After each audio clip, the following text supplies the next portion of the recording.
آپ دعائیں کر کر کے تک گئے ہوں گے لیکن آپ کی دعائیں قبول نہیں ہو رہی ہوں گی۔ کیا آپ کو پتہ ہے کہ ایسا کیوں؟ کیا آپ جاننا چاہتے ہیں کہ آپ کی دعائیں کیوں قبول نہیں ہو رہی؟ کیا آپ اپنی دعائیں قبول کروانا چاہتے ہیں؟ تو ان کچھ منٹس میں آپ جان جاؤ گے، سمجھ جاؤ گے اور سیکھ جاؤ گے کہ آپ کو کیا کرنا ہے، کیا بدلنا ہے۔ اس ویڈیو کے بعد آپ کا دعاؤں کے بارے میں جو نظریہ ہے وہ بھی بدل جائے گا۔ آپ کو نئے طریقے سے دعائیں مانگنا بھی آ جائے گا اور انشاءاللہ آپ کی دعائیں قبول ہونا بھی شروع ہو جائیں گی۔ پہلے جانتے ہیں کہ دعا کرنا ضروری ہے بھی یا نہیں۔ رسول اللہ صلی اللہ علیہ وسلم نے فرمایا دعا ہی عبادت ہے۔ پھر آپ نے یہ آیت پڑھی اور تمہارے رب نے فرمایا مجھے پکارو میں تمہاری دعا قبول کروں گا، بے شک جو لوگ میری عبادت سے تکبر کرتے ہیں وہ ذلیل ہو کر جہنم میں داخل ہوں گے۔ اس آیت میں دعا کو عبادت کہا گیا ہے۔ اس کا مطلب جب آپ دعا نہیں مانگتے تو آپ عبادت چھوڑ رہے ہیں۔ اب جانتے ہیں کہ دعا کیوں اکثر لوگوں کی قبول نہیں ہوتی۔ رسول اللہ صلی اللہ علیہ وسلم نے ایک شخص کا ذکر کیا جو لمبا سفر کرتا ہے، دھول مٹی سے اس کے بالوں اور لباس کا برا حال ہے، آسمان کی طرف ہاتھ اٹھا کر دعا کرتا ہے یا رب یا رب، لیکن اس کا کھانا حرام، اس کا پینا حرام، اس کا لباس حرام، اس کا گزر بسر حرام پر ہے، تو اس کی دعا کیسے قبول ہوگی؟ یہ حدیث ہمیں بتاتی ہے کہ دعا کی قبولیت کے لیے حلال رزق بہت ضروری ہے۔ جب آپ کا لقمہ حلال ہوگا، جب آپ کی کمائی حلال ہوگی تو آپ کی دعا ضرور قبول ہوگی۔ ایسے ہی اگر آپ گناہ گار انسان ہیں، چھوٹے بڑے گناہوں میں آپ کی زندگی گزرتی ہے، نہ آپ نیکی کی طرف آنا چاہتے ہیں، نہ کوشش کرتے ہیں اور نہ اپنی اصلاح کرتے ہیں، تو ان گناہوں کی وجہ سے آپ کا رزق آپ سے دور ہو جاتا ہے۔ جو چیز آپ کے لیے ضروری تھی، جو آپ کو ایک خاص وقت پر دے دی جاتی، وہ آپ سے دور کر دی جاتی ہے۔ ایسے ہی اللہ ظالم کی دعا قبول نہیں کرتے، جلد باز کی دعا بھی قبول نہیں کرتے۔ رسول اللہ صلی اللہ علیہ وسلم نے فرمایا کہ تم میں سے ہر ایک کی دعا قبول ہوتی ہے جب تک وہ جلد بازی نہ کرے، اور جلد بازی یہ ہے کہ بندہ کہے میں نے دعا کی لیکن میری دعا قبول نہیں ہوئی، پھر وہ دعا کرنا چھوڑ دیتا ہے۔ اگر آپ حرام کھاتے ہیں، حرام پیتے ہیں، حرام پہنتے ہیں، اگر آپ گناہ گار انسان ہیں، یا آپ ظالم ہیں یا جلد باز ہیں، یا آپ رشوت لیتے ہیں، دھوکہ دیتے ہیں، بے ایمانی ہے آپ میں، سود کھاتے ہیں، تو آپ کی دعائیں قبول ہوں گی ہی نہیں۔ لیکن اکثر لوگوں میں یہ ساری خامیاں نہیں ہوتی، پھر بھی ان کی دعائیں قبول نہیں ہوتی۔ اس کی کئی وجوہات ہیں جو سمجھ کر آپ جان جاؤ گے کہ دعا اصل میں کام کیسے کرتی ہے۔ پہلی بات تو یہ سمجھ لیں کہ دعا ہر حال میں قبول ہوتی ہے۔ ہاں، آپ نے صحیح سنا، ہر حال میں دعا قبول ہوتی ہے۔ رسول اللہ صلی اللہ علیہ وسلم نے فرمایا کوئی بھی مسلمان جب ایسی دعا کرتا ہے جس میں گناہ یا رشتہ داری توڑنے کی بات نہ ہو تو اللہ اس دعا کے بدلے 3 میں سے کوئی ایک چیز ضرور عطا فرماتا ہے۔ یا تو اس کی دعا ایک دم پوری ہو جاتی ہے، یا اسے آخرت کے لیے محفوظ کر لیا جاتا ہے، یا اس کے بدلے اللہ آنے والی کسی مصیبت کو دور کر دیتا ہے۔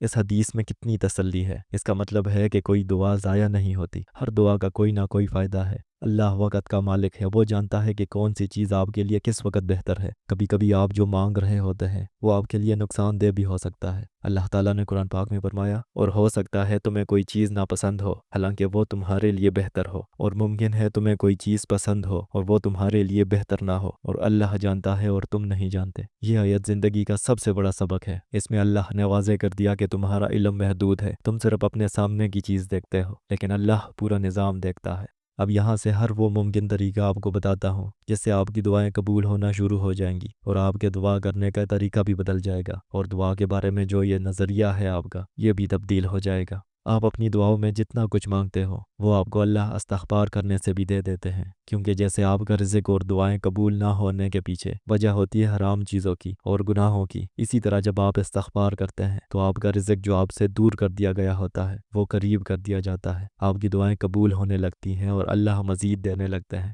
پہلی آیت سنیے، پھر میں نے کہا اپنے رب سے مغفرت مانگو، وہ تم پر آسمان سے بارشیں برسائے گا اور تمہارے مال اور اولاد میں اضافہ کرے گا، اور تمہارے لیے باغ پیدا کرے گا اور تمہارے لیے دریا بہا دے گا۔ دوسری آیت سنیے، اور اپنے رب سے بخشش مانگو، پھر اس کی طرف رجوع کرو، وہ تمہیں ایک مقرر وقت تک اچھی زندگی کی لذت دے گا۔ ایک اور حدیث میں رسول اللہ صلی اللہ علیہ وسلم نے فرمایا کہ جو بندہ لگاتار استغفار کرتا رہتا ہے اللہ اس کے لیے ہر تنگی سے نکلنے کا راستہ بنا دیتا ہے اور ہر غم سے نجات دیتا ہے، اور اسے ایسی جگہ سے رزق دیتا ہے جہاں سے اس کا گمان بھی نہیں ہوتا۔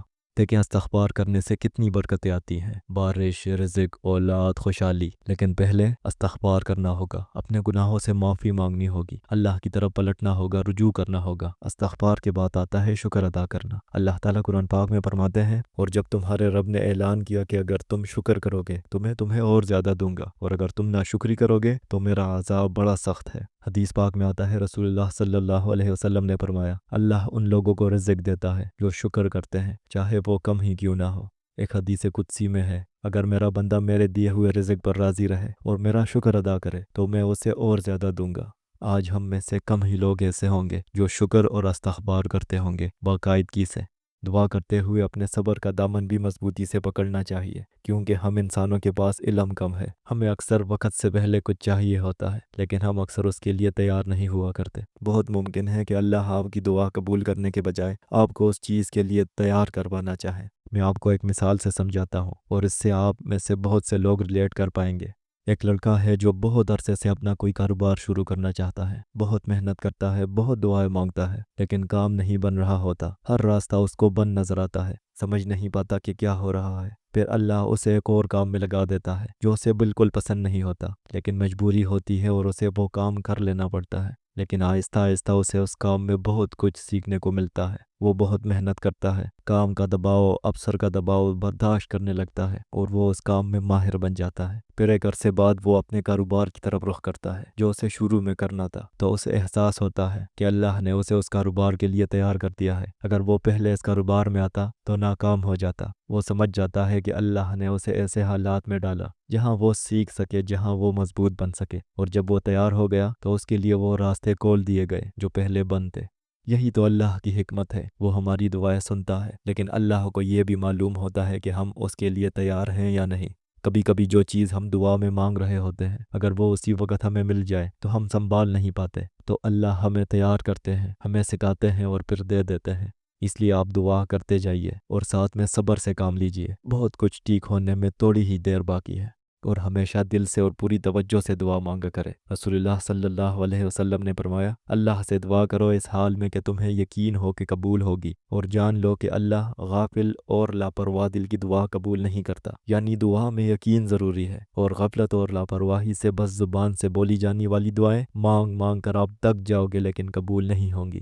یہ بات بہت ضروری ہے، غور سے سنیے۔ کبھی کبھی ہم جو مانگتے ہیں وہ ہماری ضرورت نہیں ہوتی بلکہ ہماری خواہشات ہوتی ہیں۔ ضرورت اور خواہش میں بہت بڑا فرق ہوتا ہے۔ ضرورت وہ ہے جو آپ کے لیے اس دنیا میں ضروری ہو، جس کے بغیر آپ کا گزارا نہیں ہو سکتا، جیسے کھانا، پانی، سر چھپانے کی جگہ، حلال رزق، صحت وغیرہ۔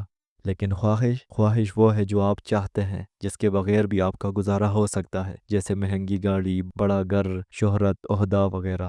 اللہ پاک ضروریات پوری کرتے ہیں، لیکن خواہشات اللہ وہی پوری کرتے ہیں جو ہمارے حق میں بہتر ہو۔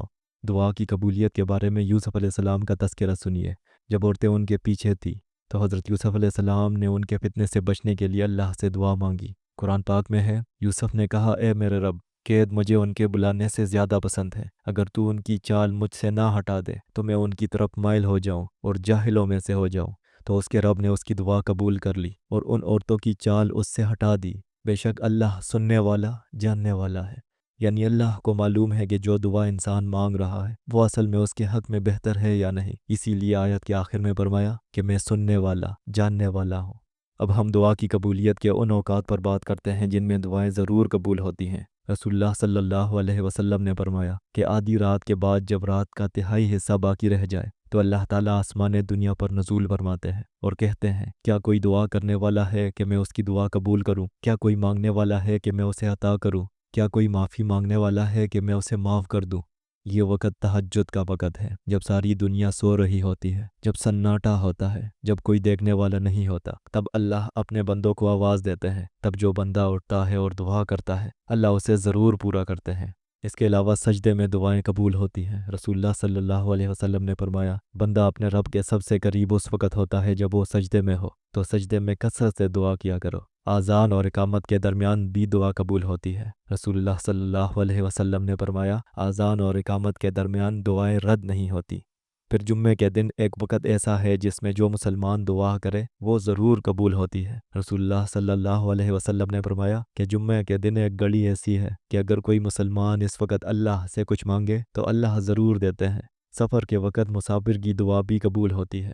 روزہ کھولتے وقت دعا کبھی رد نہیں ہوتی۔ کسی دوسرے انسان کی زبان سے دعا لینا یا ایسی زبان سے جس سے آپ نے کبھی گناہ نہ کیا ہو، دعا ضرور قبول ہوتی ہے۔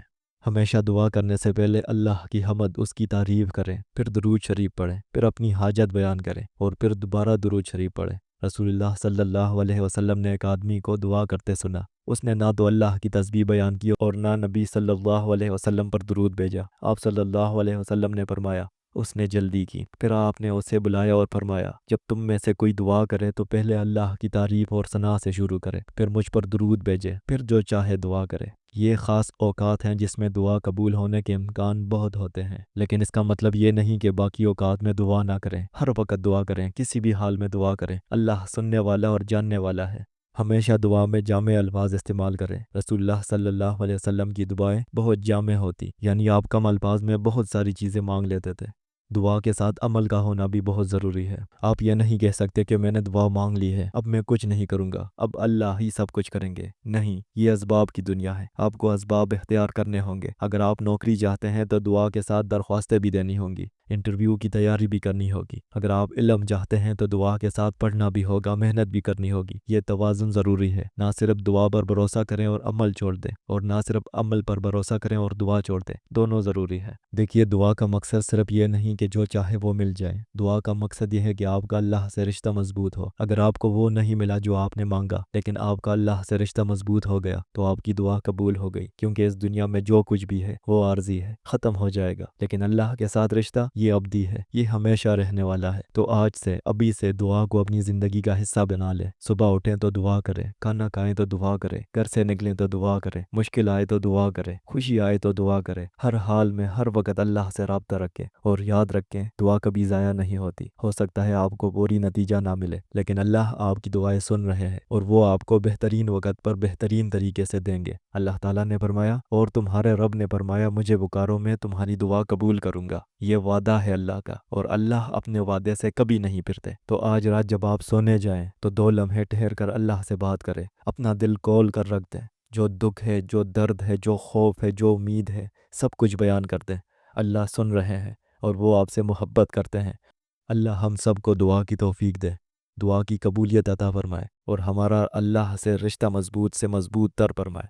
آمین ثم آمین۔